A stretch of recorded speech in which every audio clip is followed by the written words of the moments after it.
નમસ્કાર મિત્રો, વિદ્યુત રસાયણ જે ધોરણ 12 રસાયણ વિજ્ઞાનનું ખૂબ જ અગત્યનું ચેપ્ટર છે એનો અભ્યાસ આપણે કરી રહ્યા છીએ.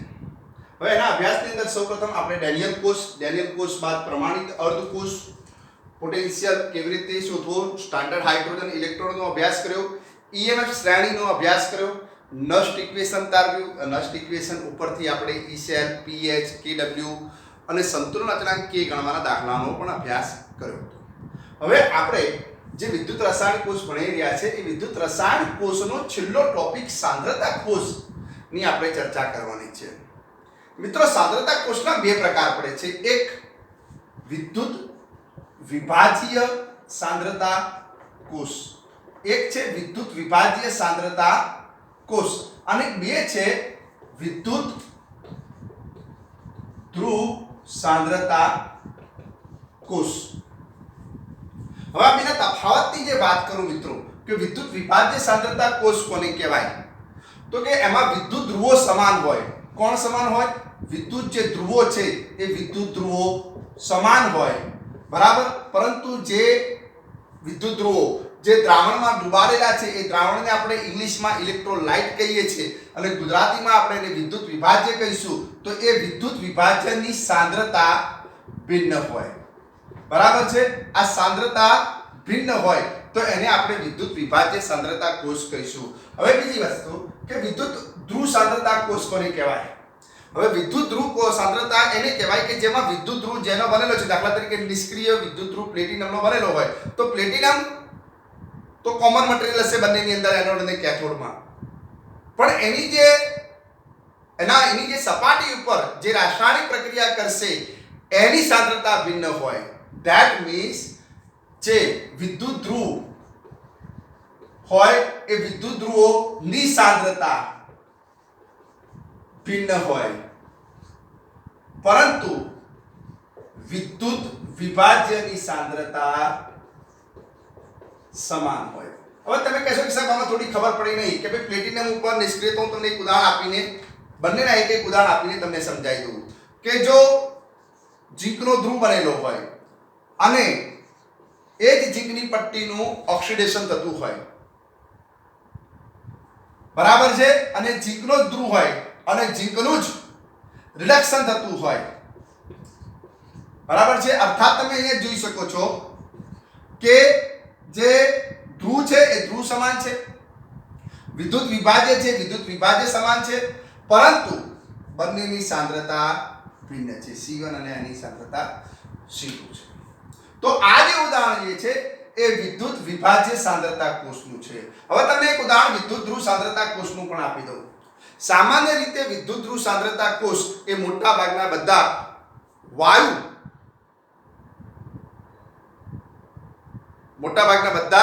વાયુ સાથે સંકળાયેલા સાંદ્રતા કોષ હોય છે. દાખલા તરીકે પ્લેટિનમ H2 H+. હવે જે H+ છે એ H+ કોમન હોય, H2 પ્લેટિનમ -+. અહીંયાની આ જે પ્લેટિનમ અને H2 જે છે હાઇડ્રોજન વાયુ, એ હાઇડ્રોજન વાયુનું દબાણ અહીંયાની P1 હશે, અહીંયાની હાઇડ્રોજન વાયુનું દબાણ P2 હશે. પરંતુ આ બંને ધ્રુવોને જે દ્રાવણમાં ડુબાડેલા હશે એ દ્રાવણની સાંદ્રતા સમાન હશે, બરાબર છે. તો આવા પ્રકારના સાંદ્રતા કોષને આપણે વિદ્યુત ધ્રુવ સાંદ્રતા કોષ તરીકે ઓળખીએ છીએ, બરાબર. હવે આના કેટલાક એક્ઝામ્પલ તમને પૂછાશે, આને લગતા કેટલાક MCQs ની અંદર તમને પૂછી શકે છે. આ ટોપિક NCERT બુક્સમાં નથી આપેલો, એટલે ઇટ મે બી એ થિયરીની અંદર ન હોય, પણ GNET ના MCQs ની અંદર આ પ્રશ્નો તમને પૂછી શકે છે. મિત્રો, અહીંયાથી તમે જોઈ શકો છો કે જે આપણો પ્રમાણિત કોષ છે એ પ્રમાણિત કોષ તો એનોડ અને કેથોડ બંનેમાં સમાન જ છે. ધેટ મીન્સ એના કોષ પોટેન્શિયલ સરખા આવશે, બરાબર છે. એનોડ પણ Zn અને Zn+2 નો બનેલો છે, કેથોડ પણ Zn અને Zn+2 બનેલો છે. ધેટ મીન્સ E0 સેલ જે છે એ E0 સેલ શૂન્ય આવશે. હવે નષ્ટનું જે ઇક્વેશન આપણે જોઈએ તો કે E સેલ બરાબર E0 cell minus 0.059 upon n log એનોડની સાંદ્રતા ભાગ્યા કેથોડના દ્રાવણની સાંદ્રતા. બરાબર. હવે જો એનોડ અને કેથોડ બંને ધ્રુવો સમાન હોય તો E0 સેલનું મૂલ્ય કેટલું થાય? 0. ધેટ મીન્સ E સેલ બરાબર -0.059 અપન n log એનોડ ભાગ્યા કેથોડ. એનોડ ની સાંદ્રતા કઈ છે? C1 ડિવાઇડ બાય કેથોડ ની સાંદ્રતા શું છે? C2. આ કોષ મિત્રો આ કોષ કાર્યરત થાય, આ પ્રક્રિયા આપમેળે થાય એ માટે C2 ગ્રેટર ધેન C1 હોય તો જ E સેલ ગ્રેટર ધેન 0 મળે. એટલે કે સાંદ્રતા કોષમાં હંમેશા કેથોડના દ્રાવણની સાંદ્રતા વધારે હશે અને એનોડના દ્રાવણની સાંદ્રતા ઓછી હશે.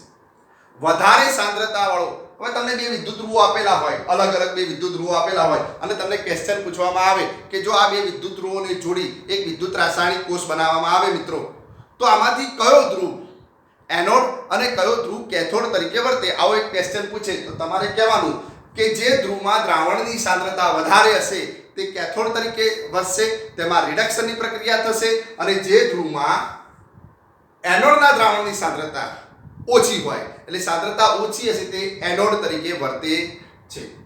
બરાબર. આ સૂત્ર તમારે યાદ રાખવાનું. આ સૂત્રનું મોડિફિકેશન પણ તમે યાદ રાખી શકો છો કે E cell is equal two આ માઈનસ આપણે કાઢી નાખવું હોય તો આ અહીંયાથી ઉલટાઈ જવું પડે, એટલે કે 0.059 upon n log C1 અપન C2 ની જગ્યાએ આપણે શું લખી શકીએ છીએ? C2 અપન C1. હવે C1 અને C2 શું છે? કોઈ અજાણ્યો વ્યક્તિ આ વાંચે તો એને ખબર ના હોય તો આપણે એના માટે એવું લખી શકીએ કે ભાઈ C2 is equal to vote? તો કે કેથોડના દ્રાવણની સાંદ્રતા, અને C1 is equal to what? એનોડના દ્રાવણની સાંદ્રતા. એટલે આ સૂત્ર તમે યાદ કરી શકો છો. પણ આ સૂત્ર કોના માટે? આપણે ઘણા બધા સૂત્રોનો અભ્યાસ આ ચેપ્ટરની અંદર કર્યા છે. તો આ સૂત્ર કોના માટે? તો કે આ સૂત્ર સાહેબ સાંદ્રતા કોષ માટે. કયા પ્રકારના સાંદ્રતા કોષ માટેનું આ સૂત્ર છે? તો કે વિદ્યુત વિભાજ્ય સાંદ્રતા કોષ માટે. તમે આ સૂત્ર લખી નાખો.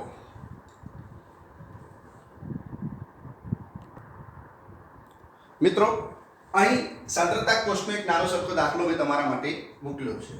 Ag+/Ag અર્ધકોષનો પ્રમાણિત રિડક્શન પોટેન્શિયલ 0.80 વોલ્ટ છે. હું તમને કહું છું કે આ તમારે યાદ રાખી લેવાનું. કેટલાક અર્ધકોષના પોટેન્શિયલ તમે થોડાક મગપ કરી લેજો, ગોખી નાખજો, જેથી કરી અને બીજાની સરખામણીમાં તમારી જોડે સ્પીડ આવી શકે. 0.80 વોલ્ટ છે. 298 કેલ્વિન તાપમાને નીચે આપેલા કોષનો 298 કેલ્વિન તાપમાને નીચે આપેલા કોષનો પોટેન્શિયલ ગણો. અહીંયાની કોષનું સાંકેતિક નિરૂપણ કરેલું છે. હવે આપણે થોડું રિવિઝન કરી નાખીએ કે આ જે છે ક્ષાર સેતુની આ બાજુનો ભાગ એ એનોડ તરીકે વર્તે. તમે જોઈ શકો છો કે એનોડના દ્રાવણની સાંદ્રતા એ 0.25 છે અને આ બાજુ જે કેથોડ છે એ કેથોડના દ્રાવણની સાંદ્રતા 0.75 મોલર છે. મેં તમને અગાઉ પણ કીધું કે વધુ સાંદ્રતા તો એ વધુ સાંદ્રતા વાળો ઇલેક્ટ્રોડ ની અંદર રિડક્શન પ્રક્રિયા થાય અને ઓછી સાંદ્રતા વાળામાં ઓક્સિડેશન પ્રક્રિયા થાય અને એ એનોડ તરીકે વર્તે. હવે આપણી જોડે જે સૂત્ર હતું અભ્યાસ તમને જે મેં શીખવાડ્યું કે E સેલ બરાબર પ્લસ 0.059 અપન n. અહીંયાથી તમે જોઈ શકો છો સીધી વસ્તુ છે. એટલે દાખલો થોડો આપણે સ્પીડમાં બતાવીશું કે સિલ્વર 1 ઇલેક્ટ્રોન મેળવી Ag પ્લસ 1 ઇલેક્ટ્રોન મેળવી, અહીંયાથી એનોડ અને કેથોડની પ્રક્રિયા જો તમારા માટે લખું તો એનોડ ઉપર શું થાય છે અને કેથોડ ઉપર શું થાય છે એ જોઈ લઈએ. તો કે એનોડ ઉપર Ag છે એ Ag 1 ઇલેક્ટ્રોનનું દાન કરે છે એટલે Ag પ્લસ વત્તા 1 ઇલેક્ટ્રોન. ઓકે, અને એને આપણે શું કહીશું? C1 બનશે. કેથોડ ઉપર રિડક્શન પ્રક્રિયા થાય Ag પ્લસ છે જેની સાંદ્રતા C2 છે એ એક ઇલેક્ટ્રોન મેળવે છે અને એમાંથી Ag સોલિડ થાય છે. તો કોષ પ્રક્રિયા શું થાય છે? તો કે કોષ પ્રક્રિયા શું થાય છે? તો કે Ag પ્લસ આ Ag ઉડી ગયો, ઇલેક્ટ્રોન ઉડી ગયો. તો કે Ag પ્લસ કે જેની સાંદ્રતા C2 છે એમાંથી Ag પ્લસ બને છે, બરાબર છે, અને જેની સાંદ્રતા શું થાય છે? C1. હવે એ વસ્તુ અહીંયા લખીએ તો કે એક ઇલેક્ટ્રોન ગુમાવાતા અને મેળવાતા ઇલેક્ટ્રોનની સંખ્યા 1 છે એટલે n બરાબર 1 લખવાનું છે. 0.059 n log પેલું જે નવું સૂત્ર મેં તમને કીધું હતું કેથોડ ભાગ્યા એનોડ લખવાનું. આમ જનરલી આપણે શું લખીએ છીએ? એનોડ ભાગ્યા કેથોડ, પણ આ થોડું એક ઇમ્પ્લિમેન્ટેશન વાળું સૂત્ર છે, બરાબર. ઓકે, 0.059 n ની જગ્યાએ 1 લખવાનો log કેથોડના દ્રાવણની સાંદ્રતા કેટલી છે? તો કે 0.75 ડિવાઇડ બાય 0.25, ધેટ મીન્સ 75 ભાગ્યા 25 એટલે 3. 0.059 3 નો log 0.4771 થાય. 0.4771. હવે એ જે 0.4771 છે એને આપણે 0.5 કહી દઈએ. કેટલા કહી દઈએ? 0.5. તો એનો ગુણાકાર કરીએ. આ 0.059 છે, 0.059 ને આપણે 0.06 કહી દઈએ, મલ્ટીપ્લાય બાય 0.5 કહી દઈએ તો 6 50 30 થઈ જાય. ઓકે, હવે 6 50 30 થઈ જાય અને 10⁻³ that means the answer is 0.03 volt. મિત્રો અહીંયા એક બીજી વાત તમને કહી દઉં કે જે સાંદ્રતા કોષ હશે ને એ સાંદ્રતા કોષના કોષ પોટેન્શિયલના જે મૂલ્યો હશે એ મૂલ્યો બહુ જ ઓછા આવશે. બીજી વસ્તુ, સાંદ્રતા કોષમાં ઈસનનું મૂલ્ય શૂન્ય ક્યારે થશે? તો અહીંયા તમે જોઈ શકો છો કે જે એનોડ અને કેથોડના દ્રાવણની જે સાંદ્રતા છે એ સાંદ્રતા સરખી થશે, બરાબર, ત્યારે ઈસનનું મૂલ્ય જે છે એ શૂન્ય થઈ જશે, બરાબર. આટલી કેટલીક બાબતો તમારે નોંધ રાખવાની રહેશે. ઈસન ઇઝ ઇક્વલ ટુ 0.03 વોલ્ટ શું બતાડે છે? કે સાંદ્રતા કોષના મૂલ્યો ખૂબ જ ઓછા હોય છે. હવે સાંદ્રતા કોષનો ઉપયોગ ક્યાં લઈએ?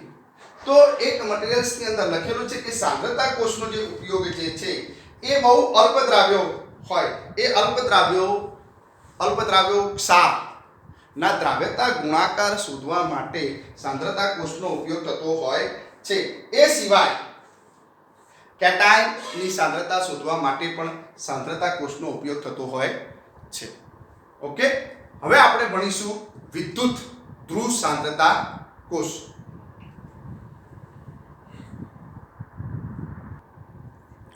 મિત્રો, વિદ્યુત ધ્રુવ સાંદ્રતા કોષની હવે જો આપણે વાત કરીએ તો વિદ્યુત ધ્રુવ સાંદ્રતા કોષમાં શું હોય છે? તો કે ભિન્ન સાંદ્રતા ધરાવતા સમાન વિદ્યુત ધ્રુવો પ્લેટિનમ H2 ભિન્ન સાંદ્રતા ધરાવતા સમાન વિદ્યુત ધ્રુવો. અહીંયા જે હાઇડ્રોજન છે એ હાઇડ્રોજનનું દબાણ P1 છે એનોડ ઉપર રહેલા, અને કેથોડ ઉપર રહેલા હાઇડ્રોજનનું દબાણ P2 છે. એટલે કે જે વાયુ વિદ્યુત ધ્રુવ છે એની સાંદ્રતા જુદી જુદી છે. હવે સાંદ્રતા વાયુ વિદ્યુત ધ્રુવની દબાણમાં માપવામાં આવે છે એ તમને ખબર છે. એ બંને ધ્રુવોને અહીંયા એનોડ અને કેથોડ બંને ધ્રુવોને H+ ના દ્રાવણમાં ડુબાડેલો છે અને એ H+ ના દ્રાવણની સાંદ્રતા 1 મોલર એટલે કે કોમન છે, એક જ છે. હવે અહીંયાની એનોડ અને કેથોડ ઉપર કઈ પ્રક્રિયા થાય છે જરા જોઈ લઈએ. કે એનોડ ઉપર ઓક્સિડેશન થાય એટલે H2 માંથી 2H+ વત્તા 2 ઇલેક્ટ્રોન, આ 2 ઇલેક્ટ્રોન જે અમે ગુમાવ્યા એ 2 ઇલેક્ટ્રોન કેથોડ ઉપર રહેલા H+ એ મેળવે છે, એટલે 2H+ વત્તા 2 electron is equal two H2. મિત્રો, અહીંયાની H+ ની જે સાંદ્રતા છે એ સરખી છે. એનોડ 2 ઇલેક્ટ્રોન ગુમાવે છે, કેથોડ 2 ઇલેક્ટ્રોન મેળવાય છે. ધેટ મીન્સ જે કોષ પ્રક્રિયા થાય છે, કોષ પ્રક્રિયા H2 P1 માંથી H2 P2. હવે આપણે નષ્ટનું સમીકરણ લખીએ તો E cell is equal to E0 cell minus 0.059 upon n log anode ભાગ્યા કેથોડ અથવા QC લખીએ છીએ. QC પર લખતા મેં તમને શીખવાડ્યું છે. QC એટલે પ્રક્રિયા ભાગફળ, નિપજોની સાંદ્રતા ભાગ્યા પ્રક્રિયકોની સાંદ્રતા, એ પણ લખી શકાય છે. આ QC ન લખવું હોય તો શું લખી શકું છું? નિપજોની સાંદ્રતા ભાગ્યા પ્રક્રિયકોની સાંદ્રતા લખી શકું છું. હવે વિદ્યુત ધ્રુવ તો કોમન છે, એનોડ અને કેથોડ, એટલે E0 સેલ કેવો આવશે? પ્રમાણિત કોષ પોટેન્શિયલ 0 આવશે. -0.059 n. કેટલા ઇલેક્ટ્રોન ગુમાવ્યા એનોડ ઉપર? 2. કેથોડે કેટલા ઇલેક્ટ્રોન મેળવ્યા છે? 2. એટલે n બરાબર 2 લઈશું. log નિપજ તરીકે H2P2 એટલે કે P2 upon P1, right? That means જો આને વધુ સાદું રૂપ આપવું હોય તો 0.059 upon n log P1 upon P2. હવે આ P1 કોણ છે? તો કે સાહેબ એનોડ, અને P2 કોણ છે? કેથોડ. ફાઇન. આ સૂત્ર પણ તમે ટૂંકું બનાવી શકો છો. ક્યારે? જો તમને વિદ્યુત ધ્રુવ સાંદ્રતા કોષ આપેલો હોય અને એનો E સેલ શોધવાનું કીધેલું હોય. હવે એક વસ્તુ યાદ રાખવાનું કે મોટે ભાગે એવું હોય છે કે વિદ્યુત ધ્રુવ સાંદ્રતા કોષ એ નિષ્ક્રિય કોષોથી બનેલો હોય છે, અને એના ઉપર જેમની રાસાયણિક પ્રક્રિયા થતી હોય છે, બરાબર, એમની સાંદ્રતા ભિન્ન આપેલી હોય, પણ એમની જે દ્રાવણમાં ડૂબાડેલા હોય એ દ્રાવણની સાંદ્રતા એનોડ અને કેથોડ બંનેમાં એક જ આપેલી હોય છે. આ એનો એક કોન્સેપ્ટ છે. હવે કેટલીક વખત એવું પણ થાય છે કે વિદ્યુત વિભાજ્ય સાંદ્રતા કોષ અને વિદ્યુત ધ્રુવ સાંદ્રતા કોષ બંનેનું કપલિંગ કરીને તમને આપેલું હોય છે. તો આપણે એક એનું ઉદાહરણ જોઈ લઈએ. તમે આ એનું જે શોર્ટ ફોર્મ્યુલા આપી છે તમને, કોની? વિદ્યુત ધ્રુવ સાંદ્રતા કોષનો કોષ પોટેન્શિયલ શોધવાની, એ જરા નોંધ કરી લેજો. ત્યારબાદ હવે તમને કપલિંગ કરેલો વિદ્યુત ધ્રુવ અને વિદ્યુત વિભાજ્ય સાંદ્રતા કોષનો અભ્યાસ કરાવડાવું છું.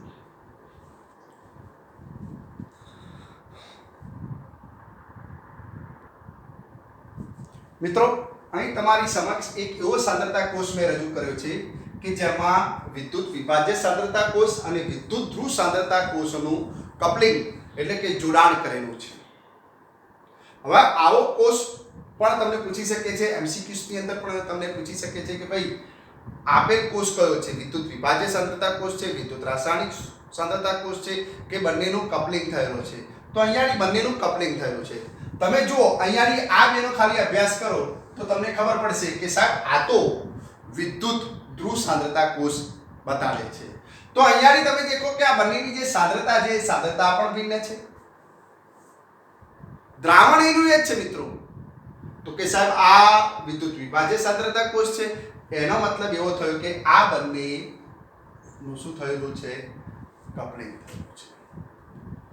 પ્લેટિનમ નિષ્ક્રિય ધ્રુવ છે, દ્રાવણ H+ નું છે, એટલે સાંદ્રતા કોષ તો છે એ તો નક્કી, બરાબર છે. હવે કયો? જો H+ ની સાંદ્રતા ભિન્ન હોય તો વિદ્યુત વિભાજ્ય સાંદ્રતા કોષ. જો હાઇડ્રોજન વાયુનું દબાણ જુદું જુદું હોય તો વિદ્યુત વિભાજ્ય સાંદ્રતા કોષ. પણ અહીંયાની તો દબાણ પણ જુદું જુદું છે અને સાંદ્રતા પણ જુદી જુદી છે, માટે બંનેનું કપલિંગ થયેલો સાંદ્રતા કોષ કહેવાય. હવે અહીંયાની એનોડ ઉપર અને કેથોડ ઉપર થતી પ્રક્રિયાઓ જરા જોઈ લઈએ કે ભાઈ એનોડ ઉપર શું થાય. તો કે સાહેબ એનોડ ઉપર સ્વાભાવિક છે ઓક્સિડેશન થાય. H2 માંથી હવે H2 એનોડનો H2 છે અને એનું દબાણ P1 એટમ છે. દબાણ આપણે વાતાવરણની અંદર લઈશું twice H+ બરાબર છે, અને એની સાંદ્રતા C1 મોલર લઈ શકાય. મોલારિટીમાં સાંદ્રતા રહેવાની છે +2 ઇલેક્ટ્રોન.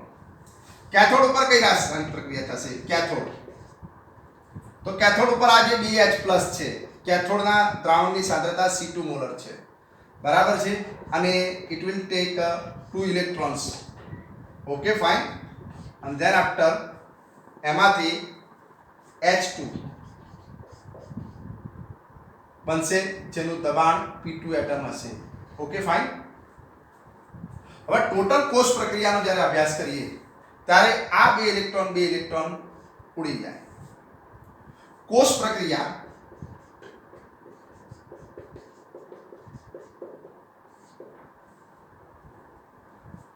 H2 P1 વત્તા 2H પ્લસ જેની સાંદ્રતા C2 છે twice H પ્લસ જેની સાંદ્રતા C1 છે વત્તા H2 જેનું દબાણ P2 છે. હવે E cell is equal two E0 cell આપણે લખીશું નહીં. કેમ? કારણ કે E0 સેલ હાઇડ્રોજન વાયુ વિદ્યુત ધ્રુવ છે બરાબર, એનોડ અને કેથોડ બંને તરીકે, એટલે E0 સેલનું મૂલ્ય કેટલું આવશે?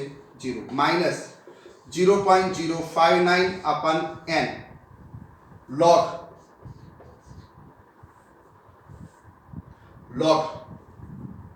H પ્લસ ની સાંદ્રતાનો સ્ક્વેર. હવે H પ્લસ જે છે એની સાંદ્રતા કેટલી છે? C1. તો C1 નો square multiply by pressure of H2. હવે પ્રેશર ઓફ H2 તો કે એનું દબાણ કેટલું છે? P2 બરાબર છે, એટલે આપણે અહીંયા શું લખીશું? P2 ડિવાઇડ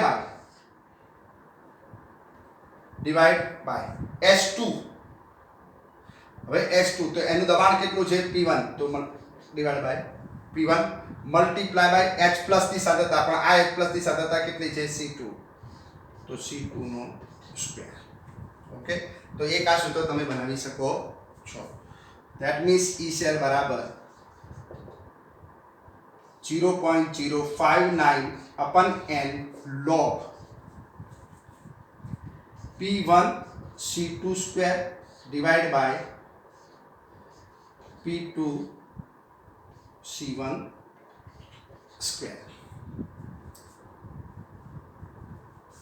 જો અહીંયા માઇનસ ચિહ્ન તમે નથી લખતા તો આનો જે છેદ છે એ અંશ બની જશે, અંશ છેદ બની જશે. એટલે એક આ ફોર્મ્યુલા પણ તમે મગજ કરી શકો છો, તમારી નોટની અંદર તમે લખી શકો છો, પૂછી શકે છે એક્ઝામ્પલ. બરાબર, આખું એક્ઝામ્પલ ના ગણવું અને સીધું જે રીતની અંદર આ ફોર્મ્યુલાસ તમને યાદ હોય તો અહીંયા રીતે દબાણ જુદા જુદા આપેલા હોય, સાંદ્રતા જુદી જુદી આપેલી હોય, તો આ સીધું ફોર્મ્યુલા તમે યુઝ કરી અને દાખલો કાઉન્ટ કરી શકો છો. અહીંયાની મિત્રો ઇમ્પ્લિકેશન તમને આપી શકે છે. શું? એક તમને એનું સ્વરૂપ બતાડી શકે છે કે ભાઈ pH આપેલી છે, આ સાંદ્રતા નથી આપેલી, પણ એનોડ અને કેથોડના દ્રાવણની pH આપેલી છે. તો એ pH ઉપરથી તમારે સાંદ્રતા ગણી લેવાની અને સાંદ્રતા ગણ્યા પછી તમારે દાખલો ગણવાનો રહેશે. ઓકે,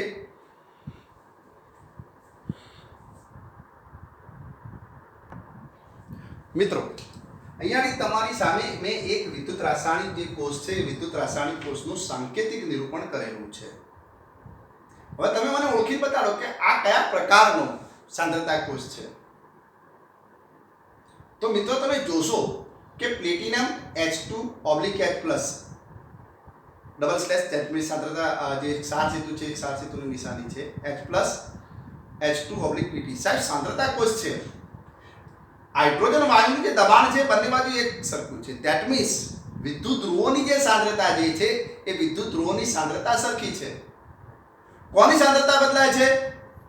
વિદ્યુત વિભાજ્યની. ધેટ મીન્સ H+ ની. ધેટ મીન્સ સાહેબ આ વિદ્યુત વિભાજ્ય સાંદ્રતા કોષ છે. હવે વિદ્યુત વિભાજ્ય સાંદ્રતા કોષ હોય બરાબર છે, તો એનું સૂત્ર મેં તમને શીખવાડ્યું હતું, સીધું સૂત્ર કે સાહેબ E સેલ. આ એક્ઝામ્પલ એટલા માટે લઈ રહ્યો છું કે ક્યાંક જેની અંદર મેં આવા દાખલા જે લોકો જેના પેપર નીકાળતા હોય છે, જેની જે રેફરન્સ બુકો આપેલી છે એની અંદર આ પ્રશ્નો મેં જોયેલા છે. તો કે E સેલ, E0 સેલ તો 0 લઈ લેવાનું છે. 0.059 અપન n માઇનસ, અહીંયા માઇનસ રાખું છું. મેં તમને સૂત્ર શીખવાડ્યું એની અંદર મેં પ્લસ ઇમ્પ્લિમેન્ટેશન કર્યું હતું બરાબર છે. ઓકે, સાદુરૂપ આપેલું હતું અને log અહીંયા આપણે શું લખીશું? એનોડ ભાગ્યા કેથોડ. ઓકે, તો કે એનોડ જે છે એ એનોડ કોણ છે અહીંયાની C1 અને કેથોડ કોણ છે C2. એનોડના દ્રાવણની સાંદ્રતા C1 છે અને કેથોડના દ્રાવણની સાંદ્રતા C2 છે. હવે થોડુંક મિત્રો આપણે ચેન્જ કરીએ n log. આ જે C1 છે અલ્ટિમેટલી કોની સાંદ્રતા છે H+ ની, આપણે H+ જ લખીએ ચાલો ને, પણ H+ for of whom anode, અને C2 ની જગ્યાએ પણ આપણે H+ લખીએ પણ H+ ઓફ whom તો કે સાહેબ કેથોડ. ફાઇન. જો મિત્રો માઈનસ H+ ની સાંદ્રતા n ની જગ્યાએ આપણે શું લખી નાખીશું 1. કોષ પ્રક્રિયાની અંદર n ની જગ્યાએ આપણે શું લખી નાખીશું 1. નકર ના 1 લખીએ તો અહીંયાની સ્ક્વેર આવે ને સ્ક્વેર આગળ આવે તો અહીંયાની 2 આવે એટલે 2 ઉડી જશે. જો n બરાબર 2 લઈએ ને તો અહીંયાની શું આવે H+ નો સ્ક્વેર, H+ નો સ્ક્વેર જે આખાનો સ્ક્વેર બની જાય, એ આખાનો સ્ક્વેર આગળ આવે ઘાતની ઘાત લોગમાં આગળ આવે 2 ઉડી જશે. એટલે આપણે n બરાબર 1 લઈએ છીએ એમ સમજી લો. તો -0.059. હવે થોડુંક સાદું રૂપ આપું છું. log H+ of anode. Fine. Minus log H+ of cathode is equal to, આ માઇનસ અંદર લઈ જાઓ તો 0.059 minus log H+ of anode. Minus અંદર ગુણાશે બરાબર, માઇનસ આગળ ઓલરેડી માઇનસ છે એ પદને આપણે કૌંસમાં લઈ લઈએ, minus log H+ of cathode અને મોટો કૌંસ પૂરો કરીએ. તો મિત્રો આને જોઈ તમને કંઈક યાદ આવે કોને આને ઓ સાહેબ માઇનસ log H+, હા માઇનસ log H+ એટલે તો સાહેબ pH કહેવાય. તો pH of anode minus pH of, આને pH કહેવાય pH of cathode. તો કેટલીક વખત તમને વિદ્યુત વિભાજ્ય સાંદ્રતા કોષ આપેલો હોય બરાબર છે, અને એમાં C1 અને C2 ની સાંદ્રતા આપવાના બદલે જો તમને pH આપેલી હોય તો તમે સીધો આ દાખલો ગણી શકો છો બરાબર છે. એટલે એ સૂત્ર પણ તમારે મગજ કરી લેવાનું રહેશે. તો આમ અહીંયા મિત્રો આપણે સાંદ્રતા કોષને લગતા જુદા જુદા પ્રશ્નોની અહીંયા ચર્ચા કરી છે. આનો વધુ ડિટેલમાં અભ્યાસ તમે જાતે કરી શકો છો જુદી જુદી રેફરન્સ બુકોનો યુઝ કરીને. બરાબર છે. કોન્સેપ્ટ તમને મેં કમ્પ્લીટ શીખવાડી દીધેલા છે. દાખલો પણ આપણે એક જોયો છે બરાબર. એનસીઆરટી બુક્સની અંદર સાંદ્રતા જે કોષ છે એનો કોઈ ઉલ્લેખ નથી, પણ એ રીતની અંદર ઘણી વખત દાખલાઓ પૂછાયેલા છે, એટલે આપણે અભ્યાસ કરવો જરૂરી હતો.